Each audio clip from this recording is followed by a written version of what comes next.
Bonjour à toutes et à tous. Moi, je suis ravie d'animer cette table ronde pour 3 raisons. Déjà, la première raison, c'est que, comme vous le voyez, c'est une table ronde qui affiche une belle parité. Donc,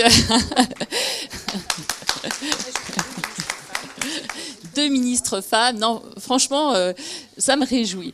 Puis le deuxième point, c'est vrai, c'est que les PME sont à l'honneur et ça, c'est réjouissant parce que ça a été dit, Mounir l'a dit en introduction, c'est vrai qu'on a fait longtemps des focus sur les grandes entreprises, on les a soutenues et tout ça est positif. On a soutenu également ces dernières années les startups et tout ça est positif, mais on avait un peu oublié les PME.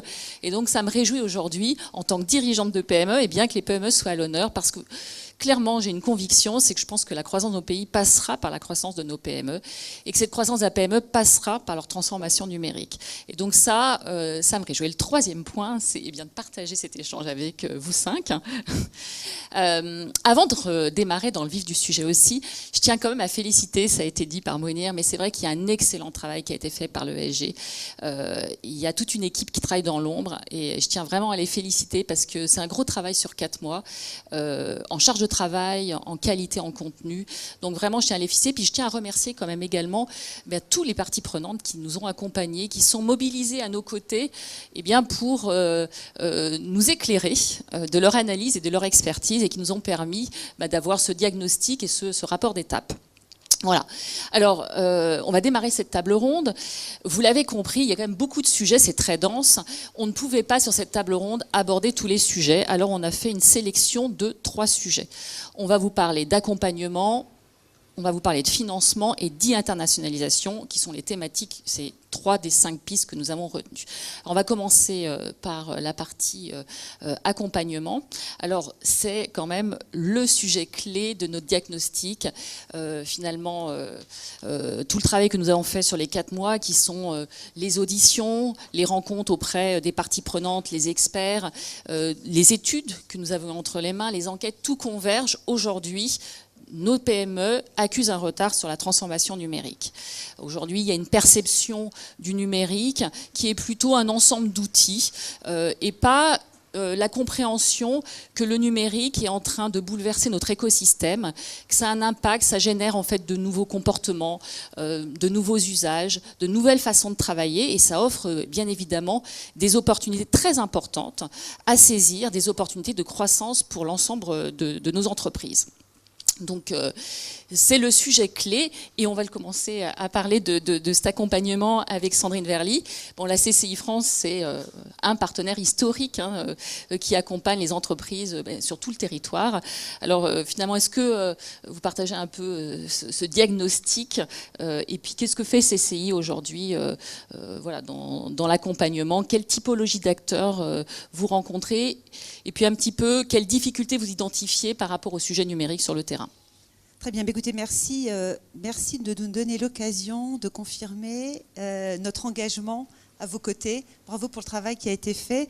C'est vrai que nous sommes des acteurs de terrain.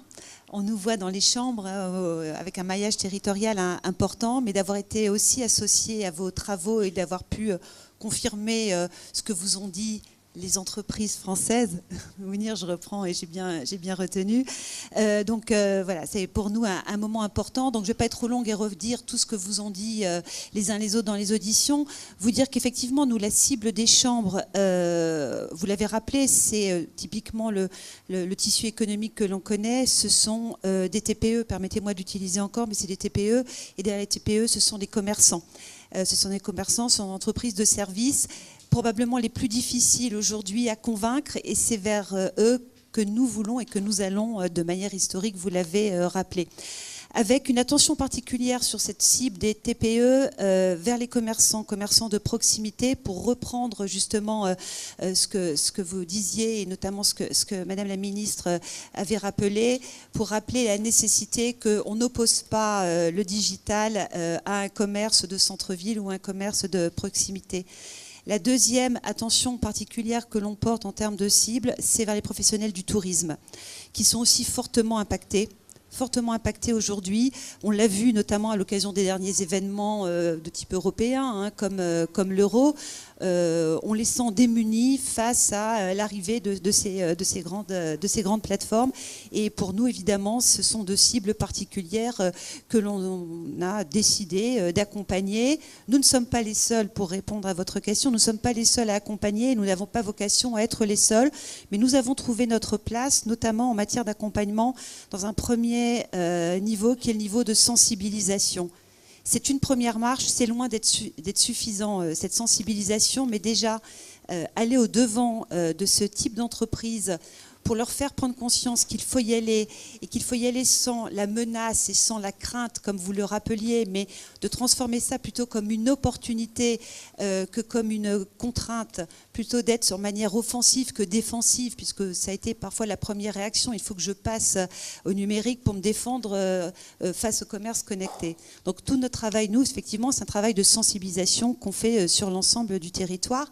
Et pour cela, c'est vrai, et on aura l'occasion sans doute de le redire, parce que ça rejoint une des priorités que vous avez identifiées dans vos travaux. Pour cela, nous nous sommes inscrits, nous, dans les grands programmes du gouvernement et des différents gouvernements. Ça a commencé par le passeport. Évidemment, nous sommes partis dessus. On a été une des parties prenantes, à côté d'autres acteurs. Encore une fois, j'insiste, nous ne sommes pas les seuls. Et nous avons continué, évidemment, avec le programme Transition numérique, qui, je pense, est quelque chose qu'il faut regarder de près, comme l'a dit Madame la Ministre tout à l'heure, parce que c'est parfois dans des idées déjà existantes ou dans des choses existantes qu'on peut avancer, et certainement avancer plus vite, mais probablement en adaptant au contexte aujourd'hui. 2016, c'est pas 2001, et c'est certain. Voilà, donc de la sensibilisation pour nous, de la sensibilisation en nous inscrivant dans ces programmes, et évidemment ensuite de l'accompagnement. Alors de l'accompagnement collectif et individuel. Mais là, déjà, on a franchi la deuxième marche, c'est-à-dire que ce sont les entreprises qui ont décidé d'y aller. Donc, c'est ceux qui vont faire la démarche de venir. Or, vous nous posiez la question, quels sont les besoins? J'ajouterai les attentes. Vous connaissez la différence? Les besoins et les attentes de nos cibles d'entreprise. Clairement, c'est un besoin d'abord de prendre conscience.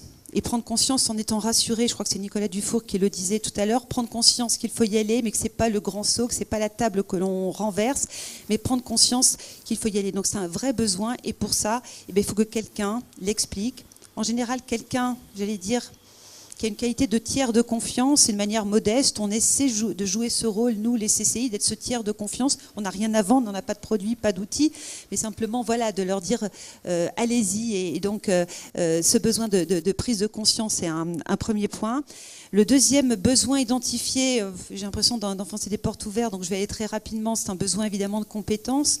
Vous l'avez rappelé, souvent les entreprises, en tout cas nos clients immédiats en tant qu'entreprise, ce sont des entreprises de 0 à 1 salarié. Quand le chef d'entreprise est seul, il n'a pas les moyens. D'abord, lui, il ne peut pas être au four et au moulin. Et pour lui vendre mieux, si ça passe par le numérique, eh bien, c'est d'abord gérer son quotidien. Donc, c'est un besoin de ressources et un besoin de compétences. Le recrutement qu'il aimerait faire, il n'en a pas toujours d'abord ou l'idée et encore moins les moyens. Et passer par un accompagnement extérieur, il y a déjà une crainte.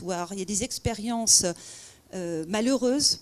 Alors, il faut revenir, c'est les anglo-saxons qui ont compris ça, d'un échec on rebondit. Bon, c'est pas quand même dans notre culture aujourd'hui, mais voilà, ne pas rester sur une expérience malheureuse, mais parfois avoir recours à des prestataires privés. Si on a eu une mauvaise expérience, eh bien on y revient moins. Et on revient, et je suis désolée, Mounir, vous l'avez dit effectivement, même si on ne voulait pas rentrer par là, à un troisième besoin qui est le besoin de financement. Parce que si on a besoin d'y aller, si on a besoin de faire des investissements, et surtout, et c'est le maître mot, si on a besoin d'être accompagné, eh bien on a besoin de financement. Voilà. Donc voilà en ce qui nous concerne sur notre cible, sur l'accompagnement que l'on apporte et sur les besoins identifiés, mais évidemment qui rejoignent tout ce que vous aviez pu constater. Alors, on va parler du financement avec Marie et Paul-François. Juste pour finir sur l'accompagnement, c'est vrai en fait aujourd'hui que, bien évidemment, sur le travail que nous avons fait, nous avons bien identifié qu'il y avait déjà énormément d'initiatives d'accompagnement. Et comme vous l'avez dit, Sandrine, évidemment, la CIL n'est pas la seule dans cette démarche d'accompagnement.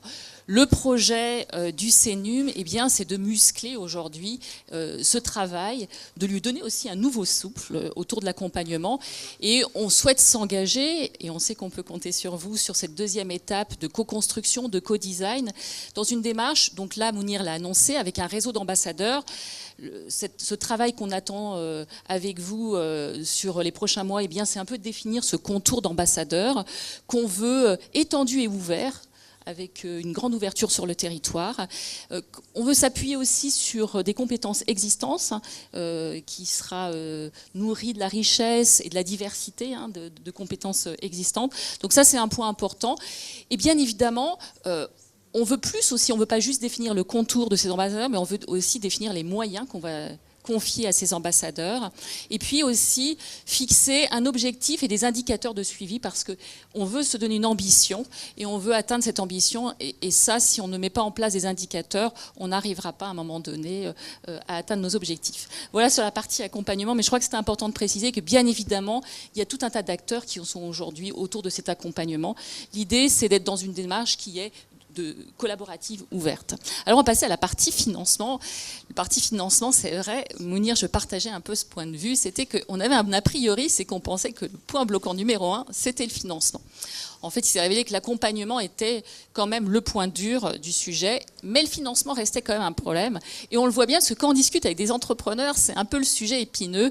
Ça revient toujours quand même dans la conversation, le problème de financement. On s'est aperçu que ce problème de financement, c'était essentiellement quand même sur le financement de l'immatériel, et ça concernait principalement quand même des petits budgets pour des TPE. Là, Nicolas Dufour, il a dit qu'il mettait en place des dispositifs pour les PME, mais on l'a vu, on l'a entendu, le montant, c'est 50 000 €.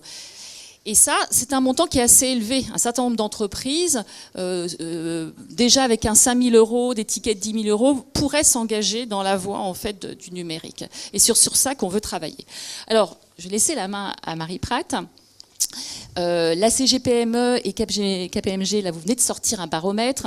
Chaque année, c'est le 29e, je crois. Donc, je ne sais pas l'indice exact. Mais je crois avoir noté que c'était le 29e. Voilà. Et vous sortez chaque année un baromètre sur le financement, l'accès au financement et au crédit pour les PME. Est-ce que, du coup, ce baromètre confirme un peu notre diagnostic sur le financement ? Effectivement, il confirme le diagnostic sur le financement. Il confirme aussi le retard des entreprises françaises et notamment des entreprises, donc, et pas des grosses, sur la transition numérique. La CGPME, pour ce qui la concerne, considère que c'est une question, non seulement c'est un facteur de compétitivité et de croissance, que le numérique, mais c'est de plus en plus une question de survie, à vrai dire.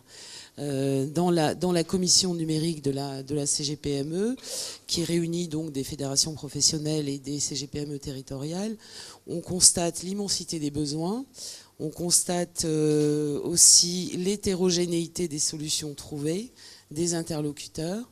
Et on fait le même constat que ce qu'a fait le CNUM aujourd'hui. On partage évidemment le diagnostic et on souhaite être aussi moteur et participer activement à tout ce qu'on va mettre en place.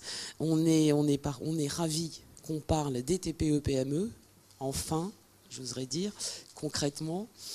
Voilà, pour la CGPME, il y a effectivement le problème du financement, mais je vais juste mentionner aussi quelques autres facteurs qu'on a remarqué qui étaient bloquants, mais que tout le monde connaît également.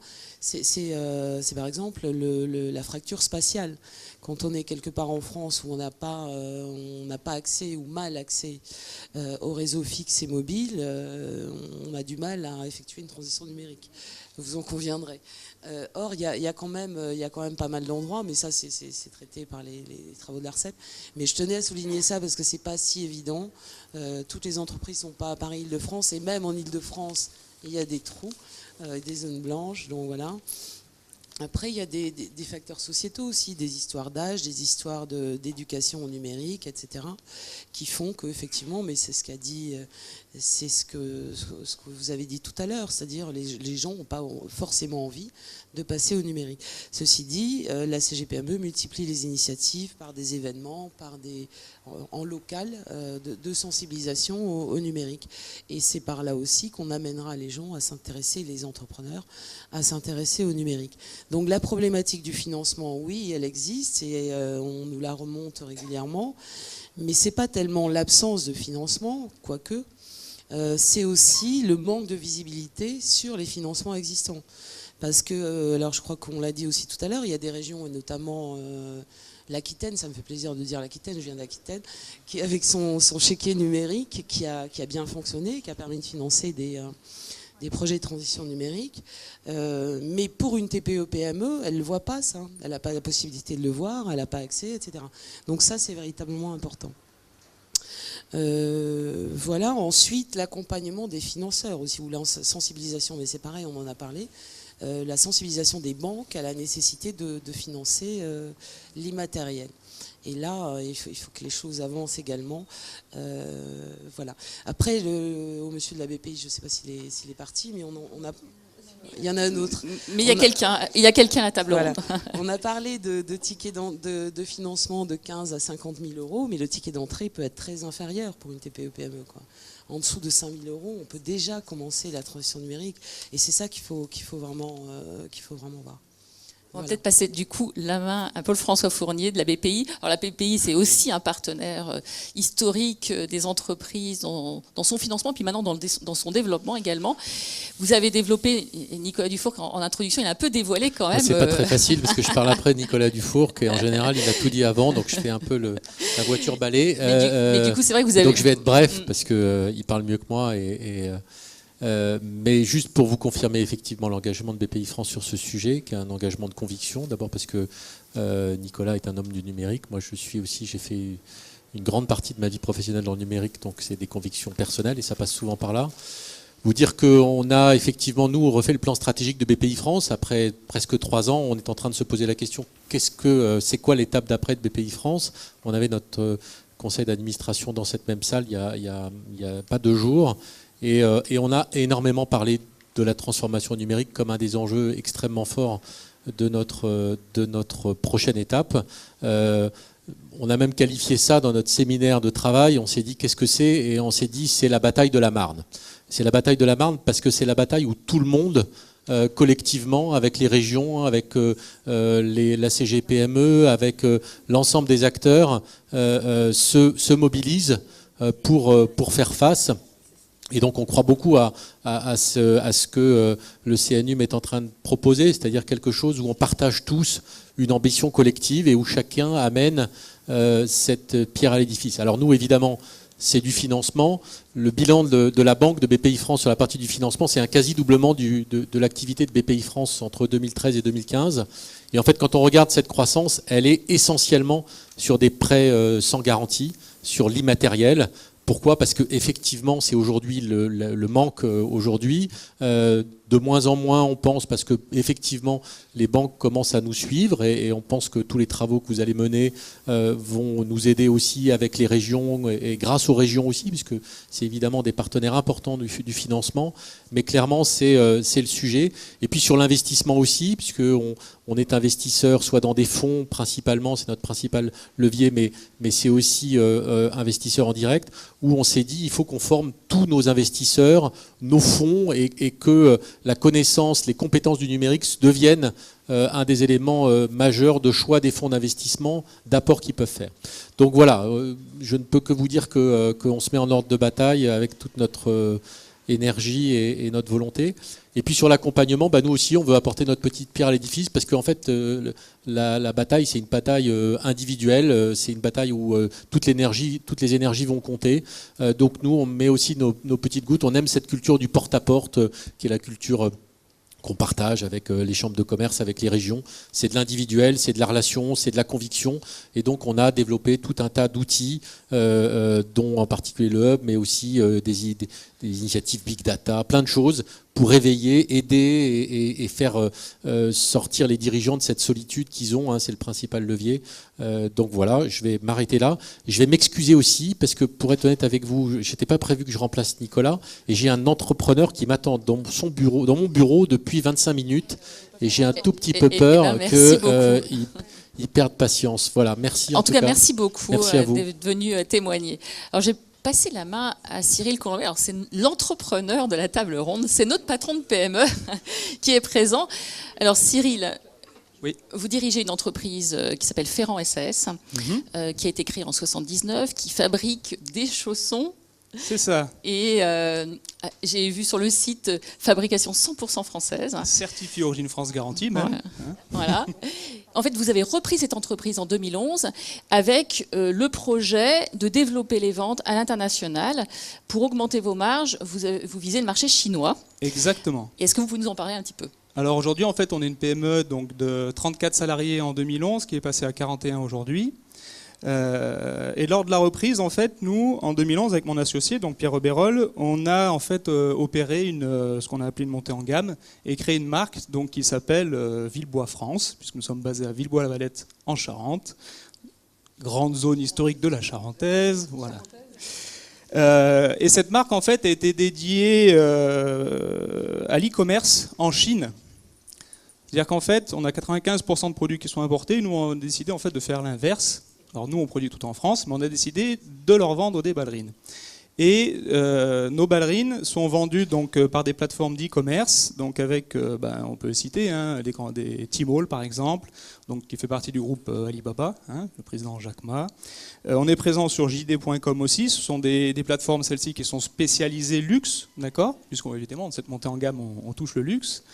Et May.com aussi, par exemple, d'accord. Alors, dans les avantages en fait de ce circuit de distribution, pour nous, ça a été l'accès immédiat à un grand nombre de consommateurs. C'est un canal primaire en fait d'achat en Chine, Internet, c'est-à-dire que les consommateurs chinois dont le niveau de vie progresse très vite et chaque année, en fait achètent beaucoup, je vous apprends certainement rien, mais sur les plateformes Internet. Et il faut savoir aujourd'hui que ce coût, en plus, pour nous, il est plus faible. C'est-à-dire que développer, on est une PME donc, qui fait 2,1 millions de chiffre d'affaires exclusivement en France et sur le segment de la grande distribution. Vous imaginez bien que lancer, créer, monter des chaînes de magasins en Chine dans une avenue à Shanghai, c'est juste impossible pour nous. Donc en fait, ce coût pour nous plus faible nous a aussi aidé à être présents et à, si je prends un exemple, des ratios, on est un détaillant par exemple en France, on serait sur des facteurs de x2, x3, une plateforme en Chine nous prend entre 15 et 30% du prix final. Donc pour nous, extrêmement intéressant en fait. Et pour votre information, à ce jour, puisque c'est une démarche qu'on a, même si on a beaucoup de retard, on en parlera un petit peu tout à l'heure, pour information, donc plus de 50% de nos ventes sont réalisées via des smartphones. Donc ça veut dire que typiquement, pour nos produits, non seulement l'e-commerce, ça marche, d'accord, alors que les ventes en France restaient majoritairement en grande distribution, et parce que c'est le plus gros canal pour écouler les produits. Et en Chine, en fait, notre meilleur canal de distribution, c'est le smartphone. Et on pourrait dire, oui, mais vous allez avoir un taux de retour, etc. des produits. Et en fait, on a un taux de retour hyper faible. Alors pourquoi ? Parce qu'on a travaillé évidemment la conception. Ça, c'est le devoir de l'entrepreneur et de l'entreprise de s'adapter. Mais par contre, au résultat, on vend en Chine des ballerines haut de gamme. Alors avec une gamme un peu particulière qui s'appelle Villebois by Sophie Marceau. Voilà, vous pourrez voir ça sur Internet.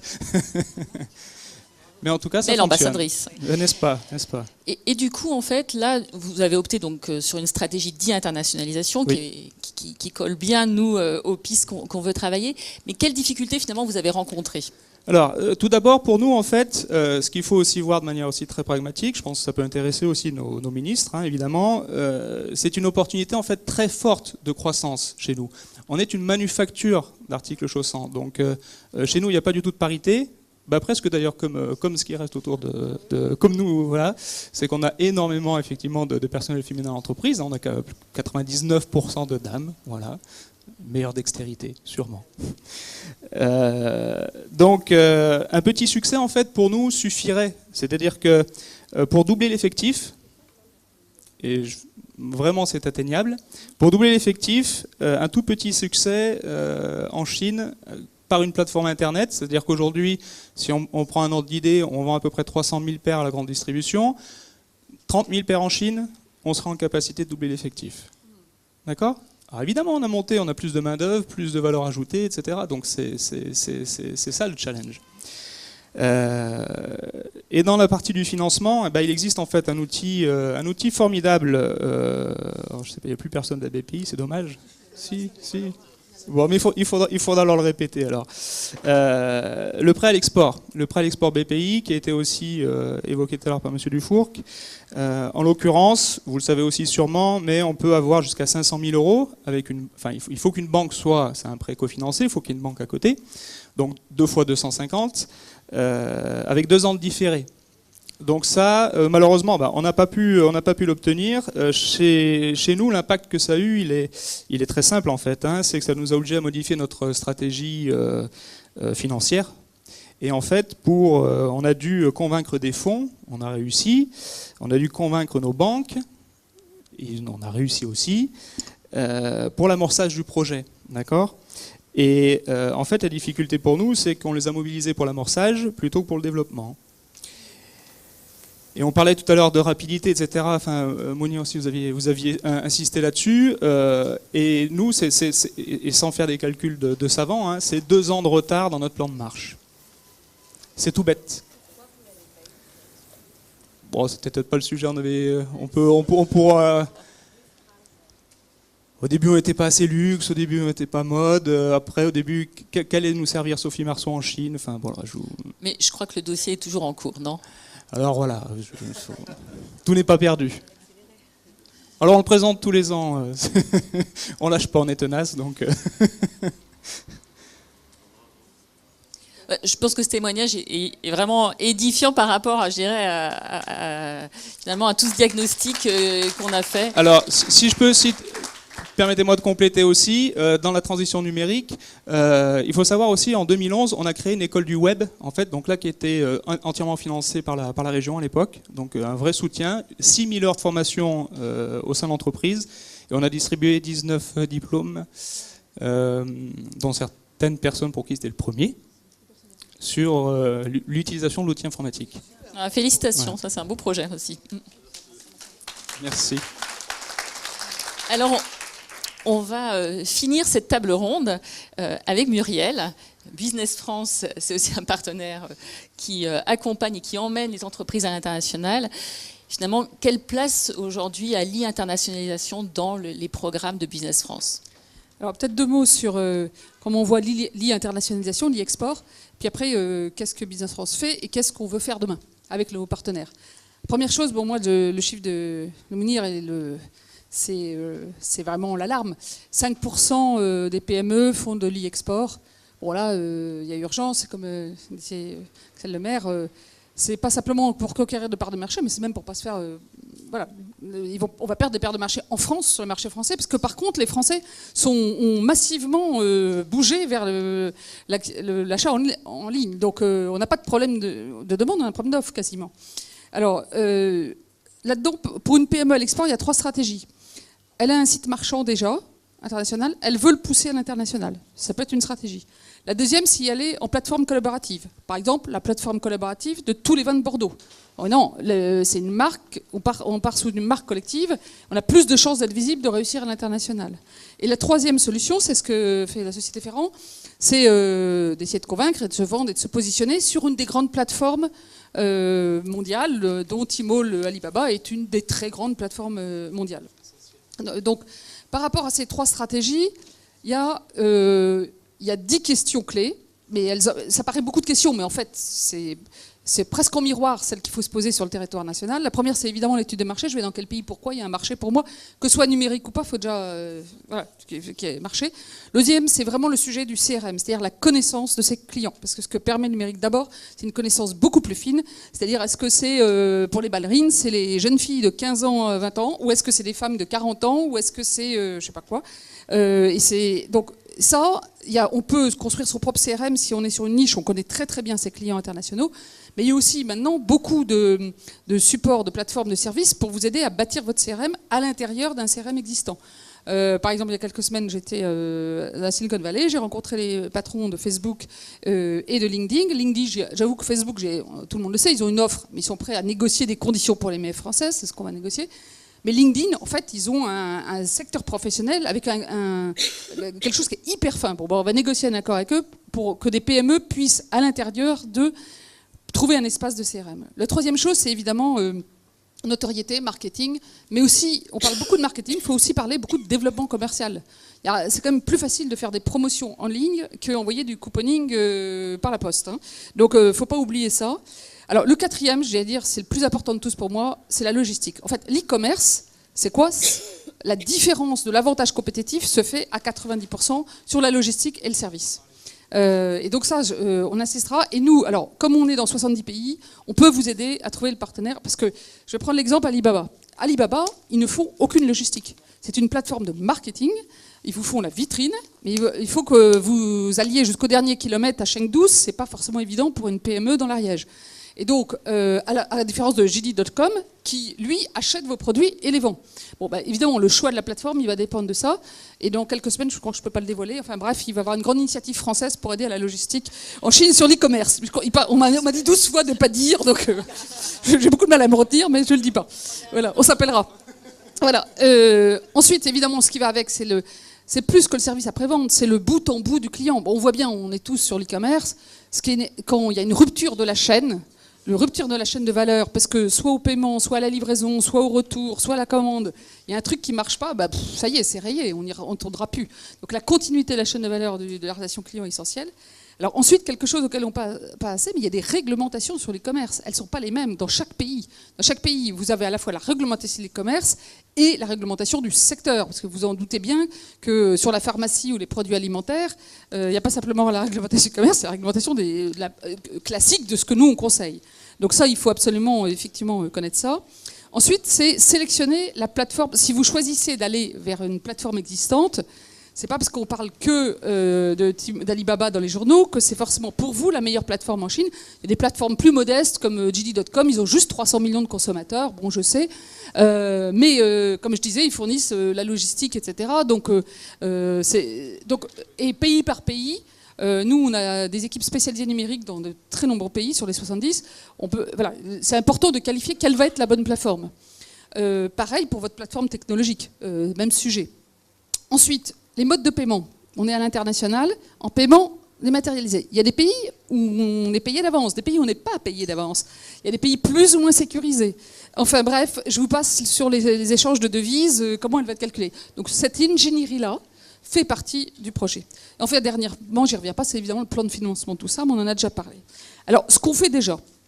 Aujourd'hui, on fait deux choses. Depuis 2012, on a monté des opérations de formation, d'information sur les commerces, mais auprès de quelques centaines d'entreprises. Donc je ne survends pas ce qu'on fait. Je pense que c'est bien qualitativement, ce n'est pas à l'échelle. Voilà. Donc on est d'accord là-dessus. On l'a fait avec des partenaires comme la SEL, etc. On veut le faire avec tous les partenaires et veut le mettre à une plus grande échelle. Alors après, ce qu'on a fait, c'est des pilotes. Donc sur Tmall et Alibaba, ce qu'on a fait dans le cadre d'un MOU qui avait été signé il y a 2 ans sous l'égide de Laurent Fabius, on a fait plusieurs choses. Premièrement, on a fait des opérations ponctuelles. Il y a eu l'opération dite de la journée des célibataires, c'est le 11 novembre, et un tiers des transactions de l'année se font ce jour-là. C'est Noël, plus le jour de l'an, plus je ne sais pas quoi, plus le 14 février, enfin tout ce que vous imaginez. Donc on a fait une boutique France. Ce jour-là, elles ont fait, il y avait 20 entreprises, elles ont quadruplé le chiffre de l'affaire de l'année en une journée sur ce site. Donc c'était un test. Et là, on recommence. Alors l'autre jour important, c'est le 9/9, c'est au 9 septembre. Et là, on fait une opération sur les vins français, pareil en Chine. Mais au-delà de ça, il faut effectivement négocier des conditions permanentes. Et c'est costaud. Parce que vous le vivez au niveau d'une entreprise, et je sais que ça a été costaud. Alibaba, Tmall, leur première remarque, c'est nous, c'est pas des marques connues, donc en gros, vous pouvez nous envoyer Dior, Chanel, enfin ça. Bon, c'est bon, mais notre valeur ajoutée va être assez faible. Alors, Villebois, j'imagine. En fait, je pense que c'est Sophie Marceau qui a permis que ce soit possible. Voilà, c'est évident. Donc, je ne sais pas si on a assez d'acteurs connus en Chine pour faire toutes les PME, mais donc ce qu'on est en train de négocier, et ce qui va donc sortir dans quelques semaines, c'est un cadre de référence qui assure à la fois la logistique, mais où il y aura une boutique France toute l'année. Voilà. Alors évidemment, ils gardent le choix, ils gardent la sélection. C'est tout un. On a fait une opération. Il faut aussi penser au B2B, parce que là on parle du B2C. Le B2B, on vient de faire une opération avec Jumia en Afrique subsaharienne, qui est le principal, le plus grand site de e-commerce en Afrique en B2B. Donc il y a aussi des choses en B2B. Donc ça, c'est des pilotes, je dirais. Maintenant, il faut changer d'échelle. Alors, qu'est-ce qu'on va faire? Qu'est-ce qu'on veut faire? 3 choses. La première, c'est effectivement de négocier sur des plateformes qu'on qualifie comme pertinentes pour les PME, safe du point de vue des paiements. On a aussi négocié, on est en train de finir de négocier avec Alibaba Tmall le problème des contrefaçons. Alors on n'y arrivera pas comme personne, mais ils s'engagent, eux, à faire la chasse aux contrefaçons des PME qui viendraient. Ça ne marchera pas complètement, on ne sortira pas d'ici, mais ça va déjà... voilà, mais ça sera déjà mieux que rien. Mais Rakuten, au Japon, qui est pas que au Japon, c'est un des grands e-commerce du monde, ça fait partie du fait d'avoir un accord cadre avec eux pour avoir, en gros, une porte pour les PME qui est négociée. Avec Tmall, par exemple, les coûts vont être divisés par 4 quand même dans le fait d'être dans la plateforme commune. Donc, parce qu'il y a une question de coût, il y a une question de savoir-faire. Deuxièmement, c'est négocier avec des partenaires. Et là, je pense que c'est plutôt l'aspect CRM. Je citais LinkedIn, Facebook, il y en a d'autres. On est en train de repérer aussi dans le B2B. Je pense que c'est bien aussi qu'il y ait des négociations de conditions d'entrée, avec des packages d'entrée pour l'accompagnement. Et ensuite, je pense surtout ce qu'il faut qu'on fasse pour changer l'échelle, c'est un programme d'accélération, comme on le fait dans les startups, avec un certain succès à l'international et avec BPI et les autres partenaires, la mission French Tech. Je pense qu'il faut qu'on fasse un problème d'accélération e-export. Et là, évidemment, avec plein de partenaires, parce que nous, on peut jouer un rôle d'ensemblier du package pour les PME, mais il y a plein de partenaires privés et publics. Nous, on réalise que des bouts. On va faire l'étude réglementaire, la qualification des sites, mais on ne va absolument pas faire d'autres aspects qui ne sont pas de notre compétence. Mais je pense qu'il faut qu'on monte assez rapidement avec le support sous le bras de l'UCN même, je crois qu'il faut qu'on monte à un truc qui exporte, parce que moi j'ai lu votre rapport attentivement et honnêtement j'ai été choquée de l'urgence qu'on a, mais aussi de l'opportunité qu'on a d'amplifier rapidement. Voilà ce qu'on veut faire rapidement. Merci beaucoup, merci pour tous ces témoignages.